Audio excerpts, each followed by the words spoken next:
Welcome to Fluent and Chill NFL edition. I'm Anthony K. I'm here as always with my main man, J Dub. How you doing, man? What's up, brother? Listen, we have a lot to talk about, and listen, for me, it's going to get a little heated because there's a topic that we're going to talk about that I feel very strongly about, and it drives me nuts when we talk about a topic and people try to change the topic, try to change the narrative, try to change what we're talking about. And I'll give some examples. Obviously, I'm talking about Aaron Rodgers, and we're gonna talk about that. My boy Tone, by the way, folks, he don't get riled up. So when he get riled up, just so you know, it's serious. It doesn't happen often. It doesn't happen often. He doesn't get riled up. I try to be even keel, but we're gonna talk about that. We're gonna talk about Odell Beckham. I'm gonna take some credit for my hashtag free Odell, and where he should land. We're going to talk about our picks for this week. Good slate of games as always. I'm going to ask you about some interesting kind of, for lack of a better term, bubble teams. But before we get into all of that, remember to subscribe, set the reminder so you don't miss an episode of Fluent and Chill NFL or NBA edition on Wednesdays, or Monday Night Live, 8 p.m. with me and Jermaine taking your questions. Now, that being said, last week, we both had pretty good weeks. Okay, we both, I think, eight plus wins. But there was three teams that won that neither one of us picked. So I want to talk about those three, and is it a sign of something coming? Or was it just a fluke game? So we both picked the Bengals. They did not win. They lost actually pretty bad to the Browns. Is this, in your eyes, a Bengals young team not knowing how to get it done against a divisional rival, or are the Browns better than we thought? Well, one, the Browns are better than we thought. Actually, they're not better than we thought. They're better than what you thought. Okay, let's make sure we get that clear. Let's be clear. I really like the Browns. I don't like their quarterback. No, Tone. See, that doesn't work. Tone. Our team can't be good, and our quarterback can't be the worst quarterback in the league. That doesn't work. No. Right, fair enough. Okay, so no, you were not feeling them, and that's fine that you weren't. But I think they won because of the running game. I had them, and that had a lot to do with it. Absolutely. Okay. I had them picked to win the AFC North when we first started this. I had them picked to win the AFC North, and I'm looking at what Cleveland is doing, and with Baker back, and I don't know if it's the Odell missing in action, and they look like they had a groove.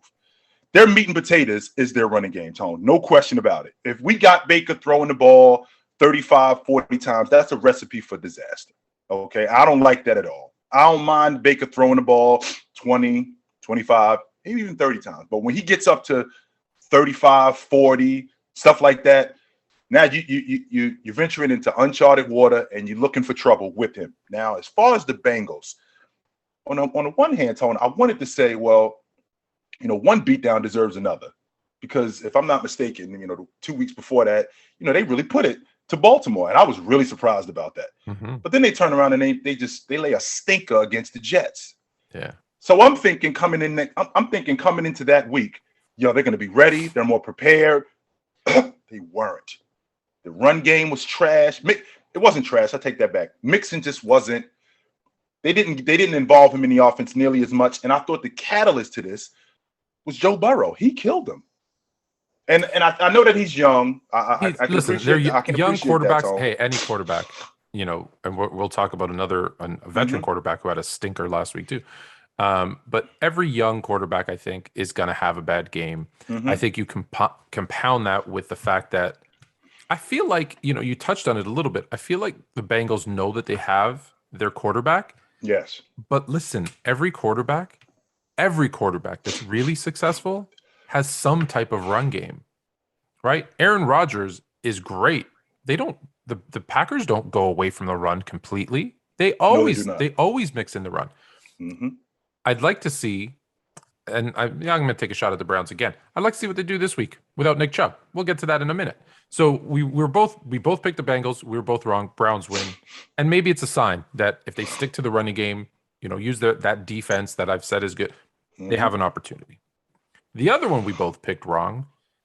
And I'm surprised because I rarely pick the Cowboys, but we both picked the Cowboys thinking the Broncos are kind of going in a different direction, after trading away Von Miller. And then the Broncos come out and play a great game, and Dak doesn't look good. Right.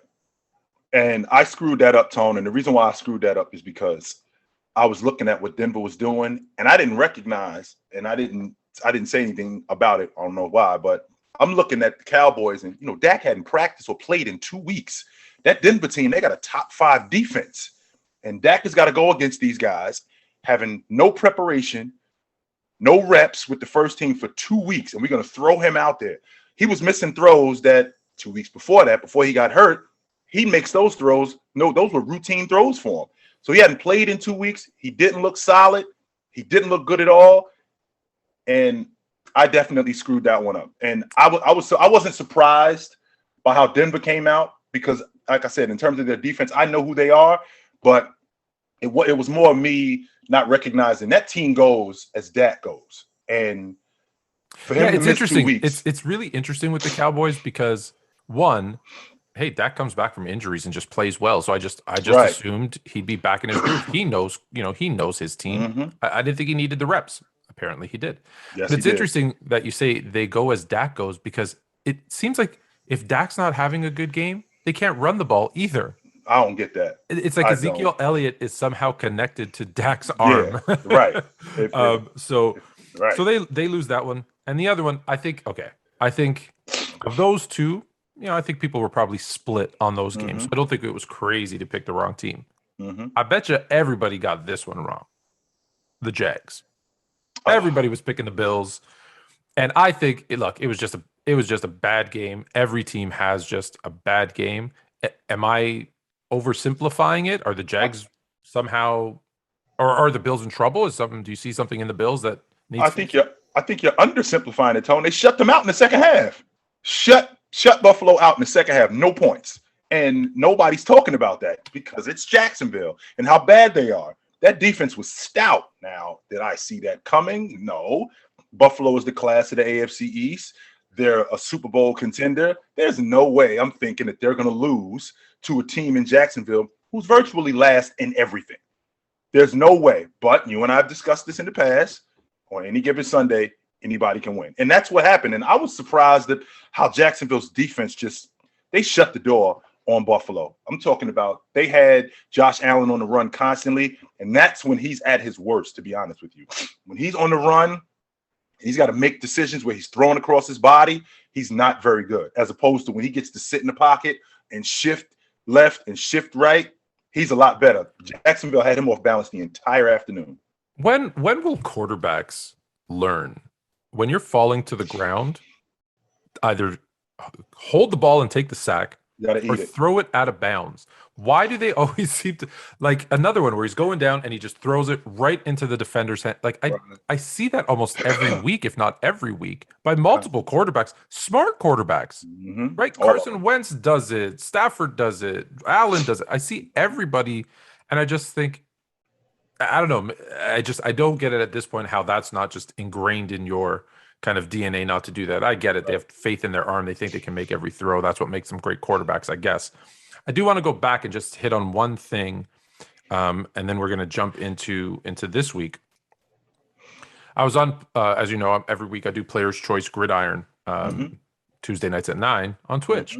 That being said, one of the things we talked about was the locker room in Cleveland. So I'm going back to that first one with, there was, you said this multiple times. You said there's there's something wrong between Baker Mayfield and Odell Beckham, and not just on the field. There's something there.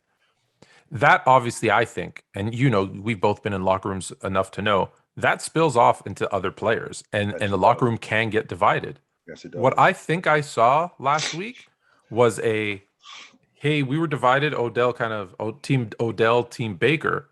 When Odell's gone, you have no choice but to kind of shift over to Team Baker, and they did seem more harmonious, right? They did seem more in sync. So I guess sometimes there is addition by subtraction. All right, so I want to ask you now about some bubble teams here. Actually, no, let's stick. Since we're talking about Odell, let's stick with Odell. So Odell's gone.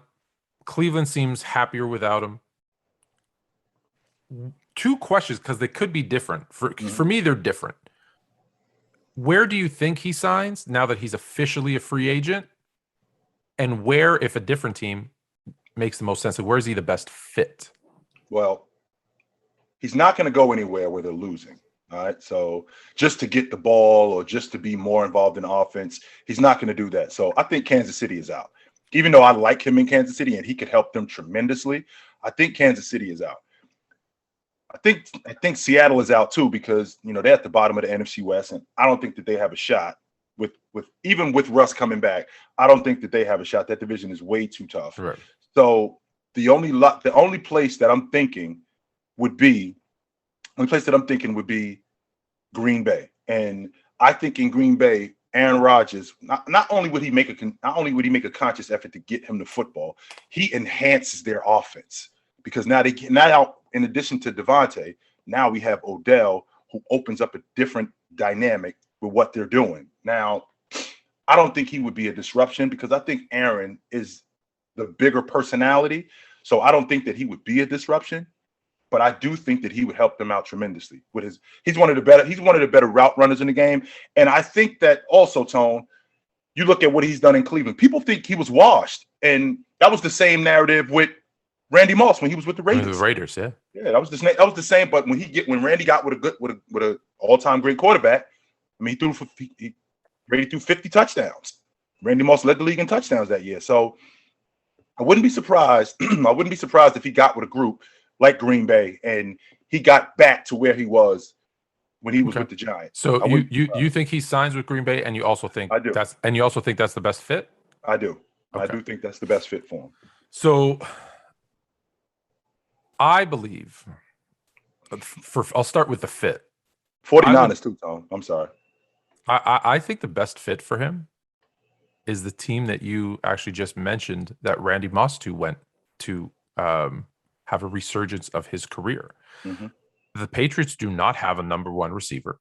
Mm-hmm. They do have a dynamic, kind of familiar young quarterback that they used to have. Mm-hmm. And I think here's why it checks so many boxes for me. They need a number one receiver. He wants to be a number one receiver. Mm-hmm.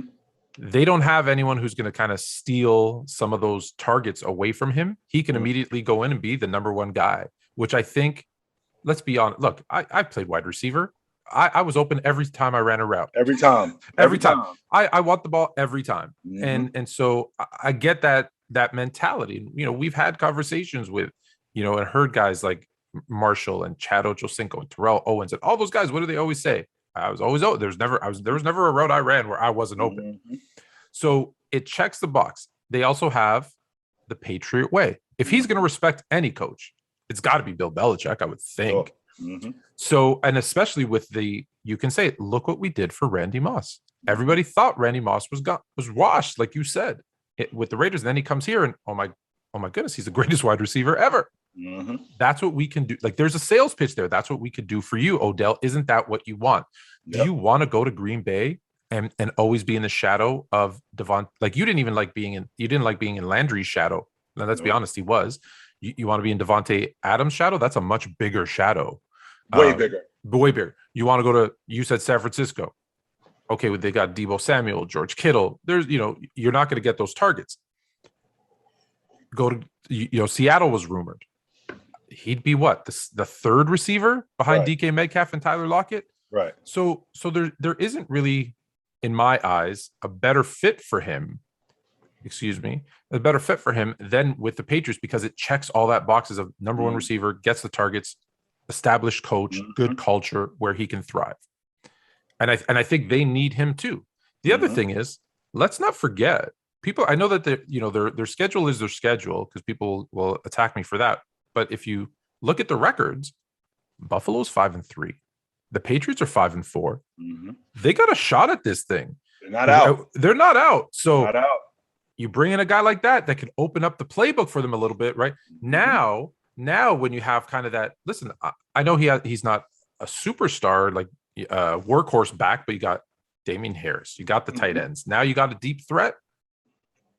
Offense all of a sudden looks a little bit more open. Right. And you know Belichick can write up a script, and that defense starting to play better. Right. Started to play better. So I like him there. The reality is, I think he does sign with the Packers. Yeah. And that's where I think he goes. But I got questions about the Packers. Now, we already know what's happening to Aaron Rodgers. He's just going to get a little fine, which you're not happy about. I'm not happy about it because I said this to you before. If I lied on my resume, I'd get fired. On the spot, Tone. Like, this isn't a discussion. This isn't why did you do this and we got to let you go. Yeah, it's done. It's an integrity issue, sure. And so, when I put it out there onto social media and I said, hey, at minimum, there needs to be a suspension and a much larger fine. It's his responsibility. I get it. Listen, I hear the narratives. Well, the NFL must have known. His team must have known. They have his medical records. Right. Shame on them. If they knew, and it's just because, it's Aaron Rodgers, and they didn't do anything about it, shame on them. And I think they should get the Packers should lose a draft pick. They should get more than just a fine. But with all due respect, he's his own man. Mm-hmm. He made a conscious decision to outsmart the media and say I'm immunized, but then go about his business as if he was vaccinated. Right. There was different protocols. Now, the narrative that's trying to get spun on me is that, it's his body, it's his choice. He's a hero. Do you know that someone compared him to Rosa Parks? I did hear that. Yeah, I literally lost my mind. Mm-hmm. And here's the thing. It's not the same because I actually have more respect for Kyrie Irving right now because he came out and said, I'm not doing it. I'm not doing it. I don't believe in it. I'm not doing it. Mm-hmm. Okay. If I would have supported like I do Kyrie. Whether I agree with you or not is not the point. And I keep telling people that you've never heard my opinion and I'm never going to give it because it's my opinion. Right. I will applaud you standing up for what you believe in, even if I disagree. I applaud Kyrie Irving. He has a stance. He's sticking to it. What Aaron Rodgers did was not that. He was a coward. I'm putting it out there right now. Aaron Rodgers is a coward because he didn't come out and say, this is what I'm doing and this is why. No, he said, I'm smarter than you. I'm immunized, and made everybody. Now, shame on the reporters for not asking a follow-up. There's a lot of blame to go around for not asking the right questions. But he's a coward. He didn't stand up. He didn't stand up for anything. Yeah. I'm immunized. Let's be clear about this, Tone. I'm immunized, but that was in kindergarten when we had. Yeah, we all got. Yeah, for the most part, we all got immunized. We had, in order to go to school, we had to get our shots. And that was in kindergarten 40-something years ago. So that's that's not the same thing at all. But with that being said, I don't know what the harm would have been if he would have just came out and said right from the beginning, no, I'm not vaxxed. I would again, listen, have you ever heard, did I say anything negative about Cole Beasley? No, you did not. Why? Because he came up and said, this is what I believe. I might think he's crazy. I might think he's right. It doesn't matter. I applaud the fact that he has, he believes in what he believes and he's sticking to it and he's open about it. Right.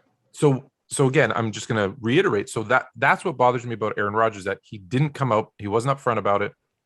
He acted as if, so let's be honest, he wasn't wearing his mask. He wasn't doing, the NFL has very strict policies. If you're vaccinated, you could do this. If you're not vaccinated, you have to do that. That's it. And he went down that path. So it wasn't just that he, the play on words, he also acted as if, right? And again, if the Packers knew and if the NFL knew, shame on them. Don't have a policy then. Don't have a policy. Just say, hey, we believe that, everybody's fine. Tone, whoa. Tone, what do you mean if they knew? Of course they knew. Okay, sorry. Absolutely. The fact that they knew, shame on them. They knew. Absolutely. Then shame on them. Because again, I'd rather them say, hey, we believe this is over and the worst is, and we've got, these athletes who are in great shape and it's not going to affect us. So we're not going to have different rules, whether you're vaxxed or unvaxxed. Okay, I also will support that if that's your decision. Right. This middle gray ground because let's be honest, I think I saw, and I'm not going to get the numbers exactly right. CeeDee Lamb was fined $20,000 for having his shirt untucked. Mm-hmm. And Aaron Rodgers was fined, what was it, $14,000 for not following COVID protocol? Mm-hmm. $14,000. That doesn't seem right to me. It might have, CeeDee Lamb's actually might have been even more than 20, might have been 50. Either way, CeeDee Lamb got fined more for an untucked shirt. Come on. Just make it make sense. Yeah. That's all I ask is to make it make sense. Yeah. So that's the end of it. So I guess he's going to be back. He's going to be playing. He might have a new receiver in Odell Beckham to throw to. They're going to go to the NFC Championship game. They're going to lose. All right, there you go. The script is written for Green Bay because that's just what happens. I'm going to get some grief from Green Bay on that one. All right. So I briefly touched on the Patriots. So I want to just throw a couple of scenarios at you. In the AFC East, the Jets, the Dolphins are, for all intents and purposes, they're done. Yes. Buffalo 5-3, the Patriots 5-4. Does Buffalo get it back on track and still win that division? Or are you with me saying I think it's Patriots? I think it could be the Patriots because I'm looking at how they've been playing lately, and I'm looking at their strength of schedule. I'm not going to say strength of schedule. This is not college football. Absolutely not. But I'm looking at their schedule and who they've got coming up and how they've been playing lately. The Patriots have been looking really good. Now, the AFC East is what it is. We already know that the Dolphins we know that the Dolphins and the Jets, we know that they're finished. So that's a two-man race between Buffalo and the Patriots. Now, I like what Mac Jones is doing. I like what their running game, because they got a running game by committee up there in New England. I like what they're doing. I'm not sold that, even though Buffalo came out as the class of that division, I'm not sold that they're the winner. I'm not sold. Listen, last year they were, I don't want to say the surprise team, but they weren't the clear-cut kind of leaders going into the clubhouse. It's different when you got that target on your back. Yeah, it is. And they're finding that out. A team like Jacksonville might have laid down for them a year or two ago. Of course. But this year they're like, hey, these guys are the best team in the AFC. Let's show them that we're on the come up. We're young, but we're coming. Yeah. They get their best. Absolutely. We're not the AFC North is crazy. We're gonna save that for next week. Okay. See what happens because we're about middle of the season. I want to talk because I only want to talk to you about two. The AFC West is another one where the Chargers are 5-3. The Raiders are 5-3. The Chiefs, who've looked horrible, but are 5-4, they're still in it. And the Broncos are 5-4. Is there anything that tells you those other teams can hold off what I think to be a second half resurgent of the Chiefs? Well, this is where you and me are at odds because I don't have the Chiefs making the playoffs, and I've said that to you. I flip back and forth. I be honest. I got them out because I'm looking at that division. That division, you could win 11 games and be out. That could very well happen. You can win 11 games and not make the playoffs. I'm looking at the Raiders are in a bit of a turmoil right now. And it's just not coming together. And I feel bad about what they're doing. A lot going on there. It's a lot going on there. However, they're also not playing great football neither. Their running back situation is up and down. Waller, who's arguably the best tight end in the game, he's in and out the lineup. And when he is in the lineup, he can be ineffective. David Carr, some weeks he looks like he's the league MVP. And then there's times where he looks like, he's just, he's an average quarterback. Same thing with my Chargers, who, as you know, Tone, I got them representing the AFC. I think they can represent the AFC in the bowl game. And then, as you also know, Denver, who I've quietly been having an affair with over the last 20 years. But with that being said, that division, you cannot have a lapse. And I think that Kansas City is way too inconsistent. Just in that division alone, they're way too inconsistent to really make a push, not just to win a division, but to actually make the playoffs. I think they're out, Tom. Okay. I'm gonna stick to it because I was convinced of this, and I'm gonna stick with the Chiefs have a second half resurgence and they win that division. The other one really is the one we talked about is your division, right? Another, let's be honest, I hate to say this, but Seattle and the Niners are probably out. Okay. Let's call it right what it is, Tom. I think we're out. We got to play the Rams twice in the next 3 weeks. We got to play Arizona again, and we got to play Seattle. I think we're out. That's tough. Yeah. So it's really Arizona and the Rams. Can Arizona hold them off? Or did the Rams do enough with really the addition of Von Miller? Because I teased this earlier. Matthew Stafford had a horrible game. He looked like Detroit Lion Matthew Stafford. That's exactly are we going to start seeing more of that, or was that a blip? I think that was a blip on the screen, but I do think even with Von Miller on that crew, I still think Arizona better than them. I just do. They get to the quarterback just like the Rams do. They They have a dynamic offense, just like Arizona does. The difference is I think Kyler Murray is better than Matthew Stafford. I think that's the difference. I don't think many people would disagree with that. I think Kyler Murray is better than Matthew Stafford, and I think that's the difference. Especially the last time when they saw them, how they handled them. I think that they're the best. Arizona is the best team in the NFC West. Yeah, and I think that they win the division. I'm with you. I'm sticking with Arizona. I like what they've done there. Mm-hmm. And listen, some people made a big deal of it. Some people didn't. You go out there and win a game without your starting quarterback and without your number one wide receiver. That shows me a little bit about the team. Those things like that pay dividends later on because you're going to ask those guys to step up again at some point, right? It's a long season, and now we know they can do it. Just so you know, Tone, that was that loss. That was the 9th loss in a row that my 49ers have had in Levi Field. The last game that we won in Levi Field was the NFC Championship game against Green Bay 2 years ago. We haven't won at home since then. Yes, Tone. That's a fact. Do you not like Levi Stadium? I don't know what the story is. I can't. When I lived in San Francisco, I'm surprised. And actually, when I lived there, it might still have been what they play in Candlestick before. Candlestick Park, yes, sir. But it might still have been. How old is Levi? Let's see if how it just opened up 2 years ago. Oh, okay. So it was still Candlestick when I was there. Okay, it just opened up 2 years ago. All right. So it's not my fault. I was just making sure it wasn't. I don't know.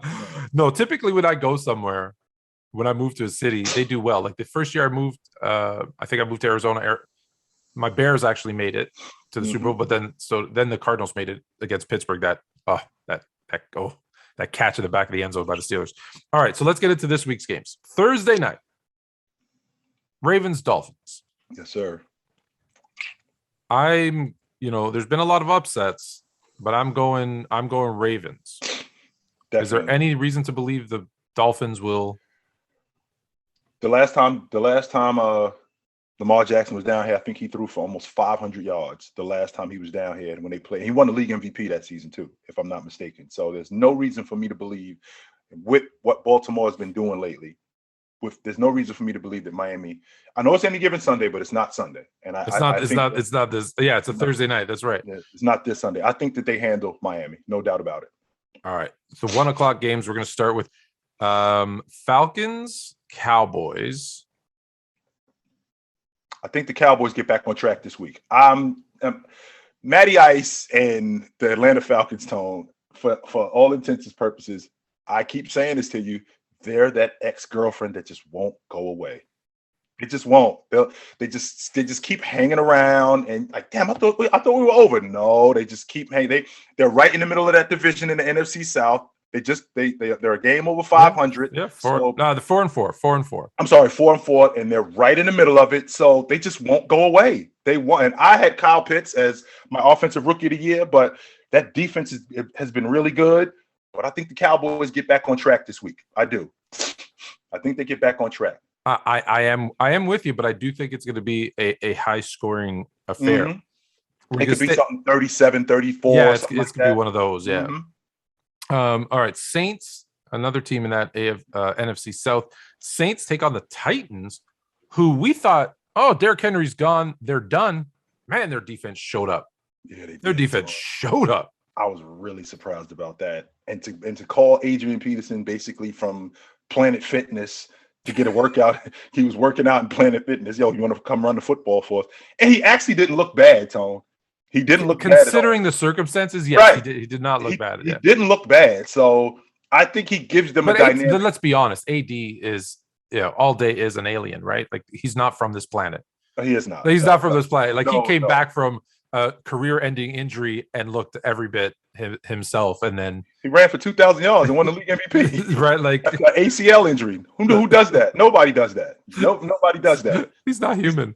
Right. Nobody does that. I think that I'm looking at what Tennessee is doing with their defense. I'm looking at what Tennessee is doing in terms of their offense. I like when Ryan Tannehill is underneath and he's got short routes. That's where he's the most effective. When you start getting him throwing the long ball, that's when it gets tricky with him. When he's going 25, 30 yards down the field, that's when it gets tricky with him. But I do think that they handle their business this weekend.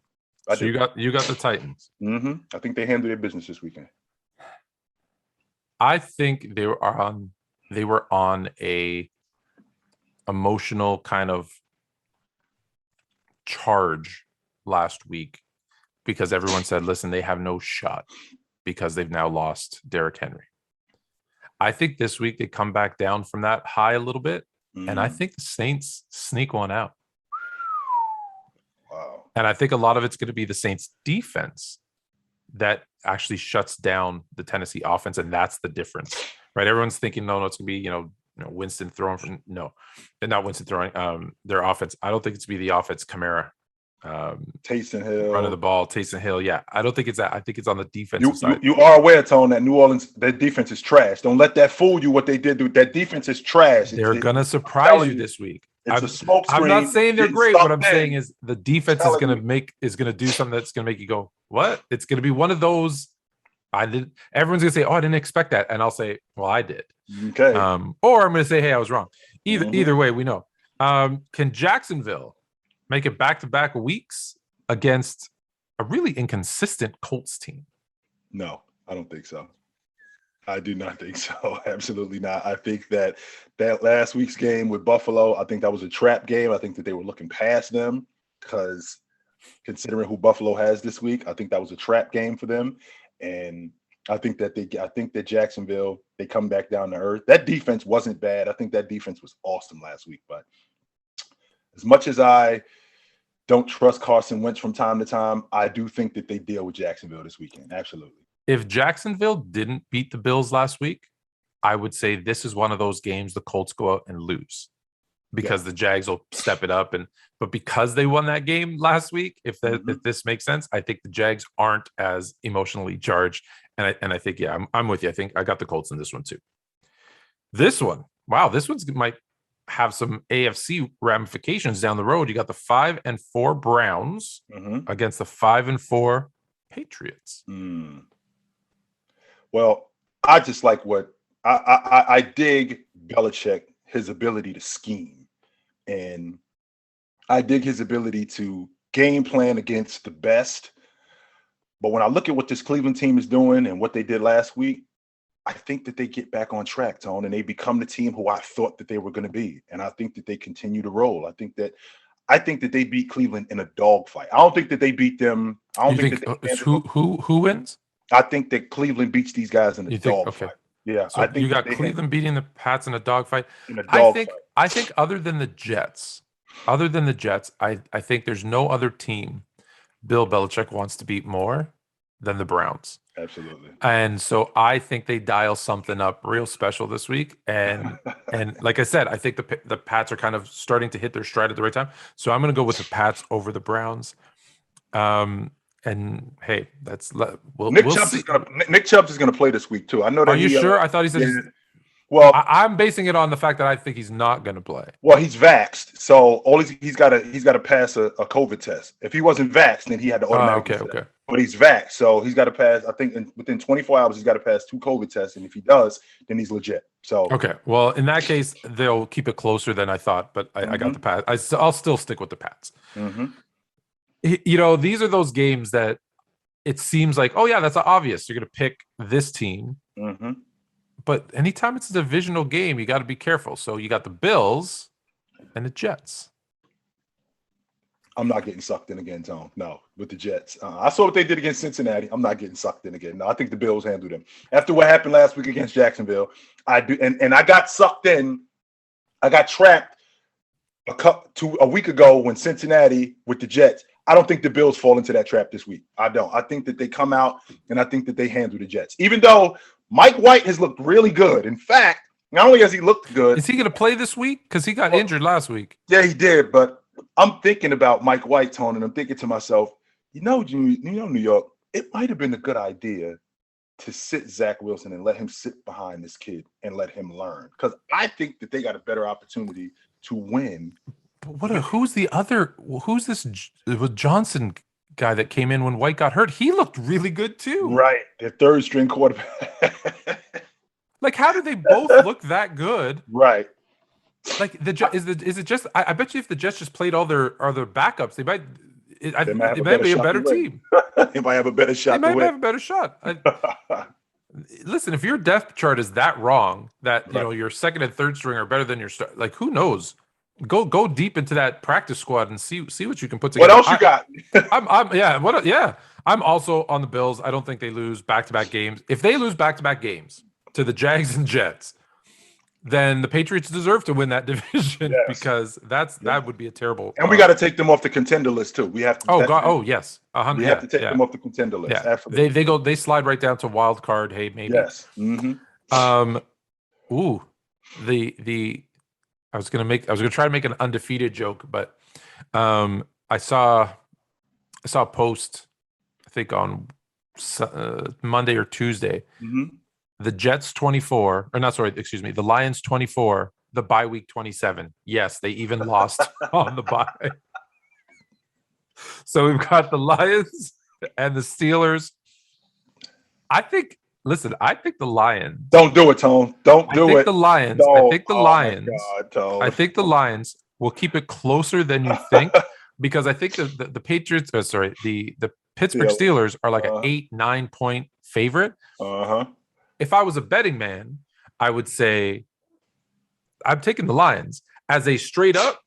Look, Steelers are winning that game because when you play the Steelers, as the Chicago Bears found out, you also play the referees. So I've got the Steelers. I knew that was coming. We didn't talk about it. We'll talk after we make our picks. We're going to talk about that. So we'll save it. But I got Pittsburgh and the refs. The Pittsburgh referees beating the Lions. Is there any reason you think the Lions? No, I don't. Snap their winless streak. Team, they're starting running back. He's basically getting backup reps. He's averaging 11, 12 yards per. He's averaging 11, 12 yards a carry. 11 to 12 carries a game, and I'm thinking to myself, why? You signed him. This should be your workhorse back. Open up the playbook. They haven't done any of those things. Jared Goff he's been so hot and cold. He's been more cold than he's been hot. So I'm looking at this Detroit team, and I don't think that they beat Pittsburgh this weekend. No. Do you remember right before week 1 when I said they got the wrong head coach because he's too focused with, putting the man on his name tag in his office, and I want to bring a real lion to the game. Should have been focusing on the playbook. So yes, so we both got Pittsburgh over the Lions. It's going to be a long, ugly. They might be the first team in NFL history to go 0-17. 0-17. Or to go. How about to go 0 for twice? Have we had a team? No. To go 0 for. Well, let's see. I think you got the Browns and the Lions. Right. That's it. And Tampa Bay, they lost 26 straight, but they didn't go 0 for 2 in 2 years. Yeah, they had. I think they were 1 in whatever. Yeah. They might be the only team to go 0 for twice. Yeah. I feel bad. I know a lot of people. I have a lot of friends who are Lions fans from Detroit, from Michigan. I feel bad. It's another one of those franchises. It's like if you go back 5 years, maybe even 3 years, and I was saying, hey, just let me run that franchise. So I was talking about the Knicks 3 or 4 years ago. Now it's the Lions. It's like I feel like just any guy off the street could go in and do a better job. Like put a team together that gets a win. All right, the Bucks. Whew, the Bucks and the Washington football. I'm really disappointed with Washington. I know that Fitzpatrick got hurt. I really expected that defense to be better. I really expected the defense to be better. You said it before the season started. Tone, how many back-to-back NFC East? No, I knew they weren't going to win the East. Right. But I thought that I'm disappointed in their defense. I thought it would be better. We got sold a whopper with that defense. Yes, I thought it would be better. And we with Sweat and those guys, we got sold a whopper, and I thought that they were going to be better, and they're not. They're not. They're not. So I think the Bucks show us that they're really not that good. Yeah, they're not. Yeah. Okay. There's not much discussion needed on that. Look, the Bucks, until proven otherwise, right? The Bucks are still the favorites in the NFC. They're the defending champs. I know the Cardinals have a better record, and the Rams have a better record. But what have I told you, Tone, about same thing I told you about Milwaukee? I told you that the road to the NBA championship goes through Milwaukee. I see what Brooklyn is doing. I see what the Golden State is doing. The road to the bowl game, you got to come down to South Florida. You have to. If you're trying to get to the bowl game, you got to come see Brady. That's right. Yeah, exactly. So we're off to the 4:00 games. We've got the Panthers 4-5. So they started off 3-0. They lose a few against the Cardinals. When Sam Darnold came out of college, I said I thought that he was a turnover machine. And I thought that going to the Jets, I thought that they could minimize that, only except they didn't. So now the one thing that we cannot dispute, he is absolutely a turnover machine. And he's going to go to Arizona and he's going to do the same thing that he's been doing. I think last week he threw for 3 interceptions. The week before that, 2 interceptions. And I can appreciate Christian McCaffrey not being in the offense and how much that hurt them. But you have to be better at taking care of the football, and he hasn't been. He's been the demise of a lot of what they've been doing. He has not been taking care of the football, and I think that's what's killing him. And I think that's what's going to kill him on Sunday. Letting Mike Davis sign with the Falcons and not having like an insurance policy for Christian McCaffrey, I think, listen, it hurts him because Mike Davis isn't doing what he did last year either in Atlanta. But I think that was a good, you need to have that backup, right? Like you need to have your Tony Pollard, right? When Zeke isn't having, and now they put too much weight on, we think Sam Darnold's going to be that guy. And we all thought, hey, he was going to be better than he was in New York. And he's been better than he was in New York. But they also said, hey, we're going to have a healthy Christian McCaffrey for 17 games. And that's a tough gamble to make when, what has shown you that was going to happen. Like, so Carolina's a tough one, but yes, I think the Cards, pretty easily win that game actually. The Minnesota Vikings, will the Chargers get it back on track? I think the Chargers get it back on track, even though I've always felt like with that offense in Minnesota that Dalvin Cook, if he could stay healthy, he's the catalyst to what they're doing. Because Kirk Cousins can get Jefferson more involved, and they get that running game going. That opens up their offense. But the problem was Dalvin Cook was always hurt. But now he looks like he's getting back into his groove. He 17 for 113 last week. So if he could stay upright, I think that they have a shot. But ultimately, I think that the Chargers handle them. I think that Justin Herbert and the crew, I think they get back on track this week. It's not a primetime game. So because it's not a primetime game, Kirk Cousins will give them a shot. You got to give Kirk Cousins a shot. But not good enough. Now I'm going to give Kirk Cousins a shot because it's not prime time. See what I did there? Yep. All right, but yes, I'm also going with the Chargers. Eagles and Broncos, I think it's going to be closer than people think. But in the end, I think Denver's defense is just way too much, and Denver kind of takes this one. Philly has gotten better every week, though. Tone. I know. I'm looking at what they're doing in terms of their offense. I'm not Justin. I'm sorry. I love Devontae Smith. I love everything about him. Jalen Hurts looks like he's getting better every week. That defense it looks like it's improving. So it's one of those. Philly is one of those teams where like you get to game 17 and they're like 1 or 2 games out, and you're thinking, if we had another game or 2, we might have a legit shot. Or you look back at a couple ones that they let slip away. Right. So, but ultimately, I'm going to pick Philly this week. You pick Philly? All right. I'm picking Philly this week. Yes, I am. All right. See, I like that one. All right. The Seahawks, who do get Russell Wilson back against the Packers, who I believe Aaron Rodgers will be playing, and have Devontae Adams will be back. Much to the chagrin of my man Tone right here. He's not appreciative of that. I don't like it. I really enjoyed watching Jordan Love. If we could have Jordan Love from the beginning of the season, the Bears might have had a shot at this division. Prior to Utah State. So Seahawks and Packers, is Russell Wilson enough? Is Russell Wilson enough to get by the Packers? I mean, he hasn't played in over a month, and he's got to get. He's just started taking first team reps this week. So I think he's got a lot of rust for all intents and purposes. And I think that Green Bay handles them. They get their offense back on track, and I think they handle them. Especially getting Devontae and Aaron Jones and these guys back acclimated to what they're doing. Absolutely. They get rolling again. It's funny with Jordan Love, I don't feel they ran the ball enough. And that was interesting. And I think, and I look at it and I think, well, hold on. When Aaron Rodgers is in there, you start with the run, and it sets up all that great play action and Aaron Rodgers taking those deep shots. Why wouldn't you do that for the young guy? I found it interesting. So that being said, we're going to move to the last 4:00 game. I love every divisional matchup. I feel like there's an extra added intensity in those games, especially when the teams are 5-4, 5-3, fighting for the division. You got the Las Vegas Raiders against the Kansas City Chiefs. Raiders, like we said, look like they've got a bunch of distractions, which they do. Can they pull out a win against the Chiefs? Even the two Chiefs have won in a row, haven't been in dominant fashion. They've squeaked out some wins the last couple of weeks.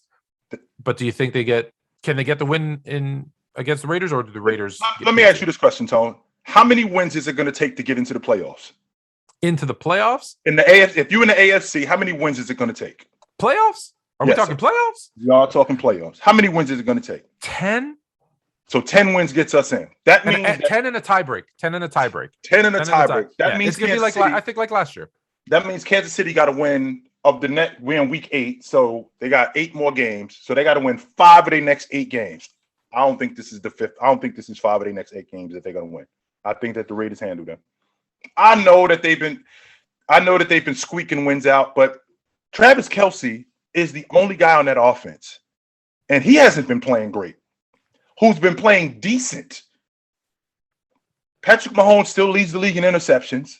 That offense sputters, and that defense, which I saw that they only gave up 7 points to Green Bay. That's because that they had a quarterback who hasn't played in 2 years. I think that's going to be different. So, since you brought that up, I like bringing up interesting stats. Since Aaron Rodgers took over as the full-time starter for Green Bay, in the games that Aaron Rodgers hasn't started, like last week, the Packers have averaged 13.6 points per game. Oh my God. That is less points per game than the 0-16 Lions and the 0-16 Browns. Which means that if Aaron Rodgers is not playing, you're not winning. You just chalk up that loss. So yeah, I'm not giving them credit for holding Jordan Love and the Packers to 7. However, I do think, like I said, I think this is they got those, I don't know if it's like that monkey off their back. They got a couple of wins. They're in it. I just think there's too much talent. I know there's a lot of holes on defense, and I'm not saying Ingram is the cure all for their defense, but I just think this is if they're going to be that great team that people think they are, that dynasty type of team that goes to the Super Bowl multiple years, like 3-4 times in 5-6 years, when you see blood in the water, you have to attack. And there's blood in the water in the AFC West right now. So I think they attack. I think they beat the Raiders. And it brings us to the Monday Nighter. At the beginning of the season, this would have been, and not that it's not going to be a great game, I think it is, but this would have been, this might decide the NFC West. Right. But now you got the 7-2 Rams, the 3-5 your Niners. I'll let you take it away because they are your Niners. Do Niners surprise the Rams, or do the Rams come back from an awful showing? But I do know for a fact that my Niners have beaten the Rams. I think we've beaten them 3 of the last 4 times we played them. So our Deebo Samuels, Sanu, our offense has been good. Jimmy G's decision-making has been a catalyst to what our losses have become. And, them getting Von Miller back looks like they're going to be serious. But I think my 49ers, I think we handled them dudes this weekend. I do. I think we handled them. I think we surprised everybody. And I think we beat the Rams. I know I've said this once already in this episode, but I'm going to say it again. If the Rams didn't lose last week, I would have been 100% on they lose this game. I feel like when you have a game that bad, it works the other way too. When I see guys who have big, huge games, I always tell you the next week they're done. And I think it's like 80% of the time I'm right, because the next game they can't just do what they can't replicate it again. Right. So I think the Rams played so poorly last week that this is the one they turn around. I think it's close because it's a divisional game. It will probably come down to a field goal or something of that nature. One possession game. One possession game. But I am gonna go with the Rams. And we'll see. We're keeping track of these now. We did, like I said, we both did really well last week. So we'll see how we do this week. I want to end the show. We talked about it briefly there a second ago. The Steelers. Listen, I had Steelers fans telling me, sorry, literally giving me apologies and saying, that game was stolen. We didn't deserve to win. Look, we'll take the win. We didn't deserve to win that game. That was the worst officiating job I've ever seen in the history of the NFL. Now, was it the worst ever? No, probably not. But there were some really blatant, like you do a roundhouse kick, which he does, by the way, Cassius does every time after his sack. He does that roundhouse kick, never gets a penalty. And then you get a penalty for taunting for staring at the sideline from 25 yards away. That's not right. Do we agree? This taunting thing has gotten way out of hand. Bump the official, who, by the way, created the contact. No. He didn't bump the official. The official bumped him. That's what I'm saying. This official created the contact. It wasn't he was the one who ran into the official. He was trying to get out the way of the official. So what's up with that? Like that, it's those things that make conspiracy theorists and I had an author who wrote the book Fixed. Write those stories because, well, look, they can point to stuff like that just is egregious. Yeah. I mean, this whole taunting thing, Tone. This whole taunting thing. Too far. It's. I mean, that's part of the game. I mean, it is part of the listen, sport. I get. Listen, if the entire defense can run into the end zone and row a boat, right? That's not taunting, but staring them down is taunting. Now, listen, I get it. There's a line. Okay, don't make contact. I get it. Certain words, maybe if the official, if there's a certain, there's certain words that you don't want them saying. I get that. Certain gestures, right? No cutting of the throats, no, pointing a gun. I get it. But I mean, anything else than that, like you jumping up and cheering, you staring them down. No, those things need to be allowed. They've taken it too far. Well, and you have to be clear. Yeah. It doesn't say you can't stare down the opposing team. Right. Okay, remember they said, hey, what's a penalty? Don't take off your helmet. You cannot take off your helmet. Okay, it's clear. So make it clear. No cutting of the throat, no gun gestures, no, I don't know what F word, N word, I don't know what word, whatever list of words you can. Cool. At least it's clear. This whole subjective, well, if I don't like it, I'm going to give you a penalty. Then the game's in the ref's hands, which it should never be. Well, what does NFL stand for, Tom? No Fun League. Yeah, there you go. when I thought they were allowing the team celebrations and stuff, I thought they were kind of, lightening up a little bit. Yeah. But those two actually aren't the worst two. Well, that's the ones we always talk about. Is the roughing the passer but there was three other calls. Well, two non-calls and one call. Did you see the phantom low block on the touchdown that they took away from the Bears? No, I did not. Okay, so the I believe is the right guard pulls, and as long as you're within the box, you're actually allowed to go down. Right. And he goes down, and so that's actually allowed. If it's outside of the box, then it is a low block penalty. But one, it was within the box. Two, actually, TJ Watt avoids it, so he actually doesn't even make contact. So one, it was within legal in the parameters that they're allowed to do that. Two, he actually didn't make contact, and yet that's a non-reviewable. Like if you're going to have reviews on touchdown plays, get it right. Like, isn't that the whole point? Is to get it right? Right. So they take away a touchdown in a one possession game. The other one, and this one actually bothers me more, although it didn't cost the game, but like, I thought we were protecting quarterbacks. Yes, we are. No, we're not. Because I get it, he's a rookie, but how many times was Justin Fields going to get smacked upside the head and not get a call? No illegal hands to the face, no roughing the passer, none of that. He took a shoulder to the back of the head. Like, make it make sense. Make it consistent. Yeah, that's fair. That's absolutely right. Fair. Like if that was Tom Brady, is it a penalty? Absolutely, it is. No question about that. Then it has to be one for Justin Fields. Yes, I've said this about basketball too all the time when they say, "Oh, superstars get the call." I hate that. I think a call is a call, whether it's the first quarter, fourth quarter, and I don't care who it is. But that's just me. So that's my rant on the Bears, who I'm going to give them an extra win this season because of that game. All right, so that's it for this week. Check us out Monday 8 p.m. For live on. We're going to go live on TikTok answering your questions. Yes, sir. Wednesdays, as you know, is NBA edition, and Fridays NFL edition. For me, Anthony K of Sports Fluent, Jermaine, Chilltown Hoops. Until next week. Take it light, but take it.